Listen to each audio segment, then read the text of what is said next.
wasaaradda caafimaadka Jubbaland ayaa maanta agab nadaafadeed oo isugu jiray haaman bustayaal shandarooyin iyo agab kale fara badan u qaybisay 2,000 oo qoys oo danyar ah oo ku nool 28 kaamo ku yaala xaafadaha magaalada Kismaayo si loo yareeyo faafitaanka cudurka safmarka ee COVID-19. Maxamed Xasan Xiire oo madaxa fayadhowrka wasaaradda caafimaadka Jubbaland oo warbaahinta la hadlay ayaa sharaxaad kooban ka bixiyay agabka ay maanta gaarsiiyeen dadka danyarta ah. بسم الله الرحمن الرحيم الحمد لله رب العالمين والصلاة والسلام على رسول الله صلى الله عليه وسلم halkan waxaan mahad uga jeedinayaa Ilaahayna abuurtay ee awoodda noo siiyay inaan maaragtay halka isugu nimaadno annagoo dadkanaga wax tarayna oo dadkanaga wax u qaybinayna halkan maanta waxaan ka bilaabaynaa annagoo wasaaradda caafimaadka ee Jubbaland distribution ama hygiene kits loo qaybinayo 2,000 oo IDPs dad ah household marka loo xisaabo kana kooban 28 kaam oo ku yaala xaafadda la yiraahdo Faanoole iyo xeebta Marino ayaan maanta u qaybinaynaa hygiene kits waxay ka kooban yihiin wada aragtaan baaldigaas ku jira saabuun baa ku jirta shukumaankaas ku jira shandaro waa ku jirta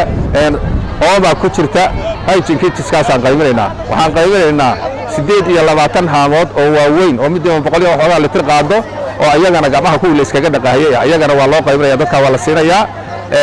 maanta halkaas hawsha wasaaradda caafimaadka ay ka haysaa alaabta waxa gacan lagu siiyay oo support lagu siiyay hay'adda leeyahay MSF waxaase gacanta qaybinteeda iyo qorsheynteeda iyo hawsheeda dhan iskale wasaaradda caafimaadka ee Jubbaland aad iyo aad baan ugu bahadinaynaa madaxdanadii soo dhiraandhirisay ee hawsha soo qabatay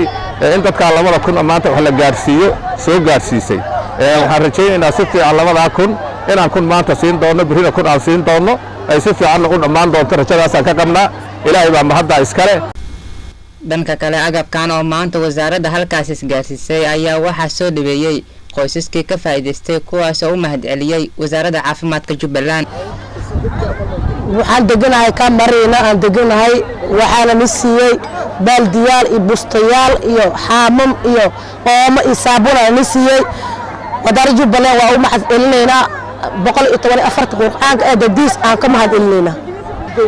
بسم الله الرحمن الرحيم أنا جو سعدية عبد القمان دقن كامارينا وسارد عافيمات كجبلان وحين سيسي قلب كاس أو دمستيران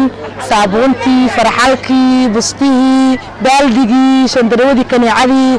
يا نظافة دي انتي دي كلا وضع دمستيران. حسن قميص علي وما RTV مقالة كسمايو.